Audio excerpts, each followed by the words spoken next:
Hello everyone, I'm Lei Zhang from Google, and I work on spirv tooling in Google. In the past year, we have been working very actively to enable common HLSL patterns to be used in Vulkan. It has been quite successful thus far, so it's a great pleasure for me to be standing here to share the exciting advances in jitter toolchain for HLSL targeting Vulkan. I will firstly talk about what projects are involved in jitter toolchain, and then give you updates what features are recently covered in both the HLSL and the Vulkan side. Then I'll give you some highlights on common controls of using DXC. So before diving into the details, I'd like to look back and talk about history a little bit. Translating HLSL into spirv for Vulkan consumption is actually pioneered by Lei. That was 6 months ago, before actually Microsoft open sourced their next generation HLSL compiler DXC. And we thought that it's a great opportunity for us to share the front-end parsing and HLSL verification also evolve in sync with the language, since HLSL is known as language without a spec, that the compiler defines what is acceptable HLSL. So we started contributing a spirv code gene, also known as spirv, that's the code name, since last April. And we learned a lot from Lai's experience. And we still cooperate with Lai if features learned in both compilers to keep a consistent experience for developers. Fast forward to today, DXC has already outgrown Lai. It supports more features than Lai and more sophisticated code patterns. So as the forward path, we recommend you to use DXC. And this talk will be also focused on DXC. Now let's dive into technical details for jitter toolchain. We want to provide advanced experience for your HLSL compilation. So you just need to invoke one command, that's it. But behind the scenes, there are multiple stages going on actually. Given an HLSL source, the compiler needs to first do front-end parsing to translate it into unstructured abstract syntax tree. Then initial code gene translate that AST into what is called vanilla spirv here. Vanilla spirv is not immediately consumable by Vulkan. It must go through a stage called legalization, which I will explain more later, to make it legal spirv for Vulkan consumption. Then we just run a bunch of GPU agnostic optimizations to make the jitter performant. Verification is the last stage before the compiler actually output the final spirv. It helps us to catch any compiler internal bugs. If there is something wrong that fails verification, you'll see an error message showing compiler internal error generated spirv is invalid. Then it is time to submit a bug report. So all these stages are internal to DXC. Normally, you don't need to worry about them and just leave it to us and trust us. Legalization is basically, legalization is run if necessary. Optimization and verification are always on by default. The initial code gene is in DXC's code base. Legalization, optimization, and verification is outsourced to spirv tools.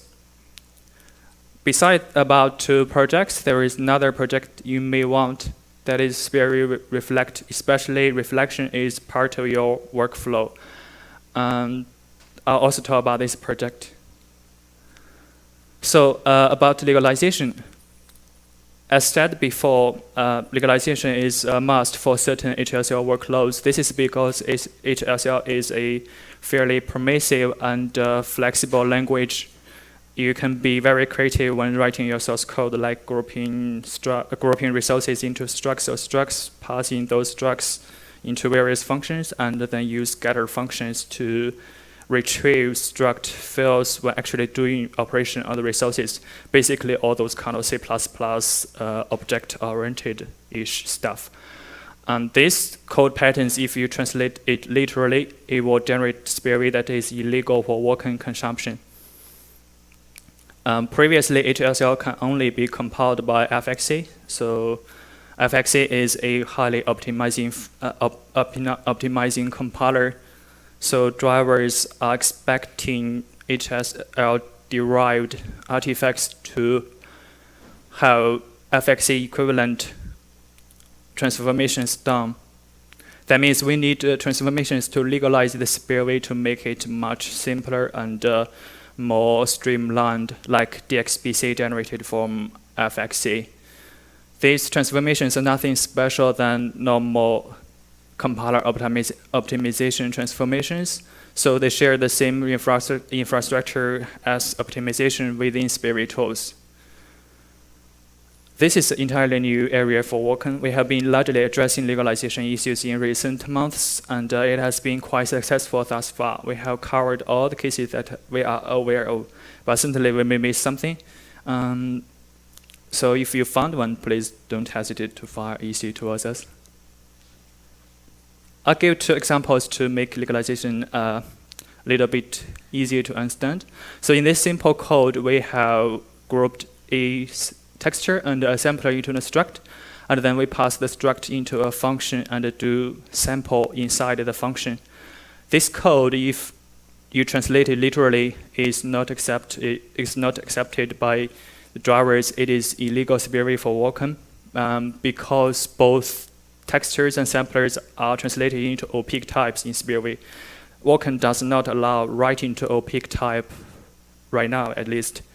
So we must apply standard compiler optimization transformations to remove the struct and also the function call and do the operation directly on the global resources. Then the driver is happy.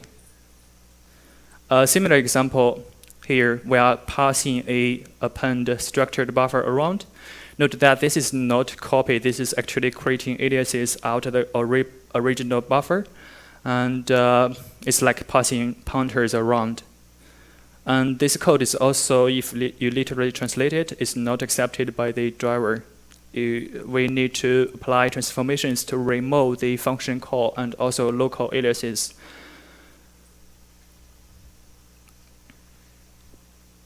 That's about legalization. Regarding progress and the current status, we have been working very actively in both DXC and spirv tools. We are the number 1, number 3 contributors in DXC, which is Microsoft's repository. The varied GitHub username anti-against is me. And we roughly have 1 pull request landed per day on spirv tool side. So we care about your feedback very much. And normally if it is bug that does not involve the spec or the driver, we can get it fixed within 2 days in DXC and roughly within 4 days on spirv tool side. So we consider the whole shader toolchain as mature-ish. So yeah, encourage to give it a try and let us know your feedback. So on to feature coverage. On the HLSL shader model side, we have fully covered shader model 5.1 and below, except those features that are not translatable into Vulkan. 6.0 introduces wave intrinsics, or also known as spirv-opt, and also 64-bit integers. We have already fully covered that. And 6.1 introduces 2 system values, view ID and barycentrics. View ID is translated into an extension, KHR multi-view, and barycentrics is right now translated into an AMD extension. If there is because there is no KHR EXT extension existing right now. If there is one up in the future, we'll switch to use the KHR or EXT extension. We are currently working on 6.2 16-bit types support right now. And on language features side, we have covered CH features a long time ago. Recently, DXC has much better C++ features coverage. Resources types and their associated methods are all covered, unless not translatable to Vulkan. Namespaces is supported. This includes various symbol resolution cases. do you know that you can actually have a global variable inside a nested namespaces that you still need to collect that global variable into the global C buffer? It is actually not that trivial to support namespaces, but we have it supported. We have also better object-oriented feature coverage right now. We covered class members, class methods, static versus non-static, this pointer, etc. And inheritance is now also supported, including casting from base type to derived type, from derived type to base type, or whatever. And common code patterns developers would like to use is like grouping resources in structs and aliasing structured buffers. Basically, legalization is trying to solve. Of course, well supported. Bringing HLSL into Vulkan is just half of the story. We also want to let you to able to utilize Vulkan features inside HLSL. So if the feature is directly expressible in native HLSL, that's great. But sometimes concepts are Vulkan specific. To express those Vulkan specific features, we need new language constructs. The general philosophy is to be less intrusive, so you can return the portability of the shaders as much as possible. So we normally resort to C++ 11 attribute syntax a lot, and we only add native types, built-in types or methods if truly necessary. The C++ 11 attribute syntax still breaks portability right now because we are still basically relying on FXC on the DirectX side. And FXC doesn't support this syntax, but things will be much better once DXC is ground on the DirectX side. These attributes will just then be warnings, so you don't need those ugly if-def anymore then. So we have wiki bounding and wiki counter bounding for assigning descriptors to resources. And also you can attach wiki push constant to a struct variable to make it a push constant. And we introduced two built-in types for subpass inputs. I will not go into details about push constant subpass inputs here. You can learn these concepts in the Vulkan spec. They are Vulkan specific. And we have a unified way to express Vulkan specific built-ins is using wiki built-in. I have example showing device index to follow. So for extensions, we have supported a bunch of extensions thus far, and I'm not going to read them one by one. So we are in the progress right now supporting 16-bit storage. Direct descriptor indexing, which is Hai is going to talk about, is actually landed just today. So hopefully I talked enough to spark your interest in using DXC. Here's where you can get it and its documentation. We heard you that you don't want to build the compiler by yourself, so we paid Appleware and set it up. So you can now download the pre-built binaries for release build from Appleware by following the first link. And if you still want to go hack it, you can still build it by yourself by following the second link. And we keep a very extensive documentation of how we actually translate HLSL Vulkan features, and we couple tightly that doc update with Toolchain. So you are encouraged to take a read of the manual to learn all the details. I'm also in the process of writing a series of blog posts to explain in detail selected topics. Hopefully you don't need to actually worry about the generated spirv, but sometimes things just go wrong. You need to debug spirv. You may find some weird looking spirv patterns. We may have a reason for that. Hopefully this blog post can give you understanding of the difficulty of translation and explain why we do certain thing in a certain way. Yeah, and so you can debug better. So on to tips of using DXC. The first thing I'd like to talk about is how you can actually control target environment and extensions. By default, the compiler is targeting Vulkan 1.0. You need to specify -f spv target in to change that. And by default, the compiler just selects whatever suitable extension for your input HLSL, because I think you give me the HLSL you surely want it to be compiled. Just no need to indicate I need this extension anymore. But sometimes if you want to manually control what extensions can be used, you can use -f spv extension to whitelist allowed extensions.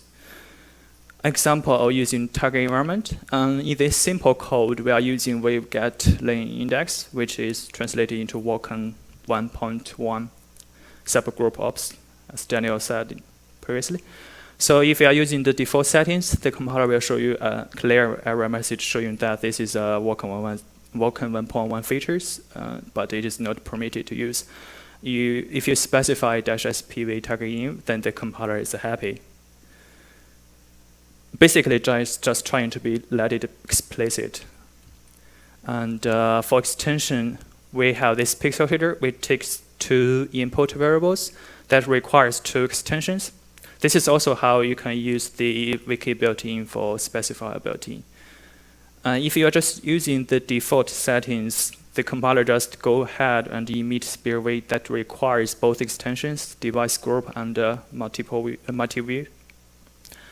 But if you only whitelist one of them, the compiler will error out showing that the other is needed for the other feature.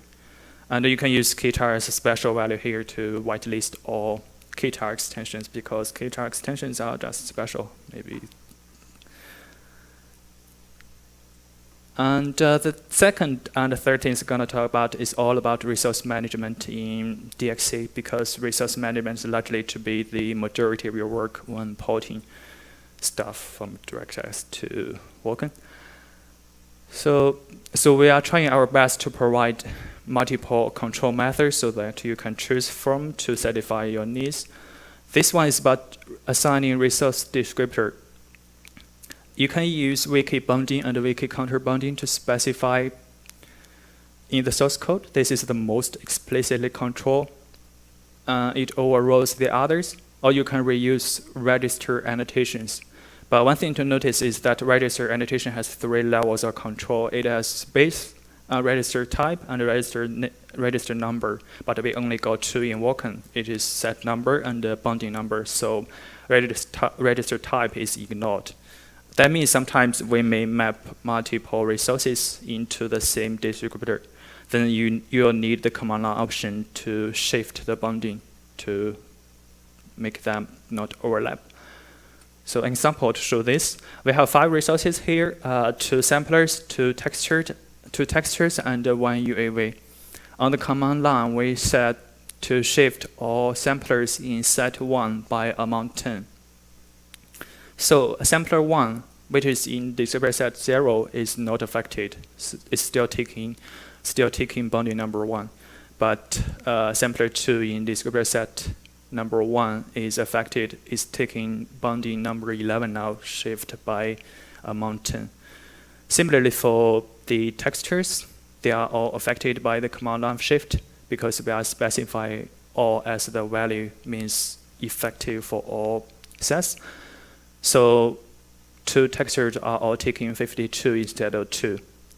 For the UAV, although we specify a shift amount, it is ignored because wiki attribute takes precedence, and so we are still seeing the main buffer in bounding 100, and the counter buffer for the main buffer is in bounding number 200. The one other thing that you may want to pay attention to is the resource layout. There are subtle differences between the layout roles of Vulkan, DirectX, and OpenGL. It can easily cause you long debug time. So we actually, to support that, we actually support 3 set of layout roles. The default is Vulkan. You can refer to the doc you can refer to the doc to learn what I mean by vector relaxed here. I won't go into details. And also DirectX layout roles, which can be turned on by -fvk use dx layout. Note that this is not officially supported by Vulkan yet, or extensions. It just happens to work, and I think it helps the porting sometimes. So if you still want standard 140, standard 430 strict, you can get that by using -fvk use DL layout. We also support pack offset upon community request, so don't be shy to send your feature request to us. In the Toolchain, another tool that you may want is spirv-reflect. It is a small C++ library that developed by Cort and Hai. It contains only one header and one source. By using this tool, you can reflect lots of information from the spirv very easily, like vertex attributes, distributor bounding sets, and so on. Also information. Ask Hai about this awesome tool. He's going to talk about, although not this tool, in a minute. So by no means DX is a small effort. I must thank everyone behind this to make it happen. Here's a list of individuals and companies and group. Apologies if I miss anyone. Outreach to the community and also the IHVs has been very valuable for us. So please give it a try and share your feedback with us. That's all I have for today. Thank you. I'm happy to take your questions.